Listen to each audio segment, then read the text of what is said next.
Baik, kita mengetahui kondisi geografis atau kontur jalan di Cipularang ini memang ada menanjak dan menurun. Kalau dari Bandung itu situasinya menurun dan kalau dari Jakarta situasinya menanjak.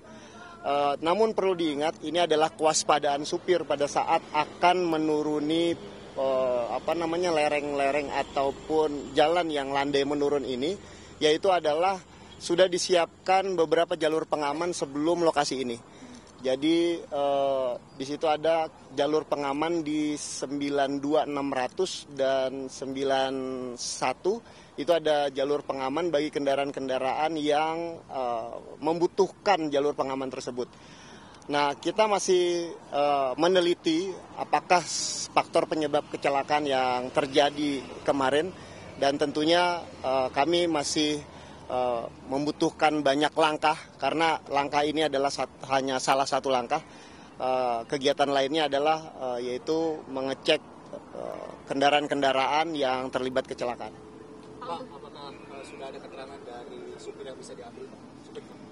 Sementara supir dalam kondisi observasi dokter dan tadi pagi kami mendapatkan informasi dalam keadaan sehat, namun supir belum kita mintai keterangan terkait dengan kronologis. Kemungkinan hari ini kita akan mintai keterangan kepada supir. Untuk terkait dengan jalur pengamanan yang katanya sudah disiapkan di Bapak, apakah ini memang sudah tersosialisasi ke semua supir-supir dari kendaraan muatan berat atau seperti apa sih Pak? Karena kan maksudnya ini kecelakaannya sampai beruntun gitu ya Pak ya? Baik, untuk kejadian seperti ini memang kasuistis ya, maksudnya di hari biasanya itu sampai hari Lebaran atau hari Nataru itu jarang terjadi kecelakaan. Namun kita akan meneliti lagi apakah sebenarnya penyebab kecelakaannya. Apakah dari faktor kendaraan yang kemudian kendaraan tidak bisa melaksanakan pengereman atau dari hal-hal lain yang kemudian atau dari faktor pengemudi yang kemudian lalai ataupun abai dalam mengemudikan kendaraannya. Ini membutuhkan fakta-fakta dan alat bukti yang ada di lapangan untuk menyimpulkannya nanti. Jadi kegiatan hari ini bukan kegiatan yang untuk menyimpulkan, namun salah satu rangkaian dari kegiatan penyelidikan dan penyidikan laka lantas yang kita lakukan. Ini akan berlangsung berapa jam nih Pak? Kita sementara tadi kita mulai sekitar pukul 8.00 dan kita upayakan 30 menit ke depan kegiatan ini sudah selesai dan sekali lagi kami mohon maaf kepada para pengguna jalan karena mengambil waktu dari pengguna jalan yang akan melintas di ruas jalur kilometer 92 ini. Kalau jalurnya sendiri Pak dari arah Bandung menuju ke Jakarta gimana Pak? Kalau kita lihat kan sekarang sepi ya Pak, apakah ditutup atau seperti apa? Sementara dalam rangka pelaksanaan olah TKP kita tadi sudah melakukan himbauan kepada pengguna jalan di semua ruas tol. Kemudian kita juga bekerja sama dengan Jasa Marga untuk memberikan himbauan di media sosial. Kemudian untuk mengurangi volume arus lalu lintas yang akan melintas di kilometer 92 ini, kami mengalihkan sesaat di kilometer 116 Cikamuning di Get Tol Cikamuning. Nanti kendaraan akan melewati jalur arteri, nanti akan bergabung lagi di Jatiluhur atau Sadang. Demikian. Ini ada pengalihan atau rekayasa lalu lintas di sementara kita laksanakan pengalihan arus lalu lintas di Get Tol Cikamuning kilometer 116. Nanti mereka akan melewati arteri dan masuk lagi di Jatiluhur dan Sadang. Sementara kegiatan ini kita laksanakan, ini tentunya untuk menjaga kenyamanan, keamanan baik pengguna jalan maupun petugas yang sedang melaksanakan tugas pelaksanaan olah TKP. Pak, untuk dari polisi ada himbauan langsung pada para pengguna jalan di sini nggak Pak? Biar bisa dijaga. Baik, yang pertama situasi cuaca. Sekarang memasuki bulan November, Desember, cuaca kadang hujan. Kami berharap kepada para pengguna jalan, terutama yang melintas dari kilometer 100 hingga ke kilometer 90, agar mengantisipasi, baik yang dari Jakarta menuju ke Bandung maupun Bandung menuju Jakarta.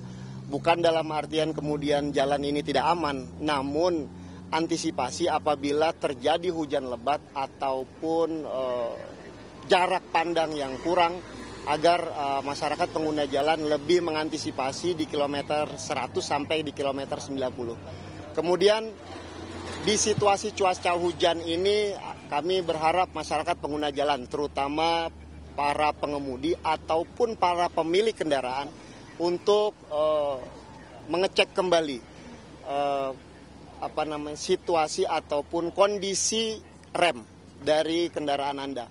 Pastikan kendaraan Anda memiliki rem yang bagus sehingga pada saat melintas di jalan yang licin ataupun menurun, ini rem Anda dalam kondisi bagus.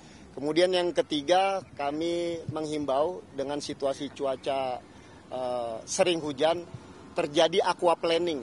Aquaplaning itu adalah genangan air di jalan. Ini biasanya kita meremehkan. Pada saat melewati genangan air di jalan, itu kendaraan pada saat melewatinya dengan kondisi kecepatan tertentu, si ban tidak menapak betul di jalan. Jadi si ban itu cenderung nanti akan mengangkat, kemudian ini akan mempengaruhi fungsi setir. Sehingga pada saat Anda berjalan di jalan ada genangan air, kurangi kecepatan, tidak malah menambah kecepatan karena terjadi aquaplaning, nanti Anda akan slide. Itu 3 hal yang kita bisa sampaikan untuk himbauan kepada pengguna jalan. Mudah-mudahan ke depan tidak terjadi kecelakaan serupa. Kami turut prihatin kepada para pengguna jalan kemarin yang terlibat kecelakaan. Kita berdoa bersama setelah ini tidak ada kecelakaan serupa di kemudian hari. Pak, tadi terakhir Pak, ini kan tadi sudah ada tanda-tanda yang disematkan gitu ya Pak di jalan maupun di dinding ini Pak. Ini nantinya tanda-tanda ini nih akan diapakan atau akan seperti apa Pak? Baik, untuk tanda-tanda atau penandaan yang sudah kita lakukan di jalan itu berfungsi sebagai rekonstruksi nantinya. Kita akan membuat sebuah gambaran utuh kondisi jalan, permukaan jalan, kemudian bekas-bekas terjadinya kecelakaan. Ini kita akan rekonstruksi secara digital menggunakan analisa Traffic Accident Analysis (TAA), dan tentunya arahnya adalah kita akan mencari faktor utama penyebab kecelakaan yang terjadi di lokasi ini. Pak, setelah ini apakah akan ada penetapan tersangka jika mungkin sudah diketahui penyebab dari kecelakaan? Apa? Penetapan tersangka.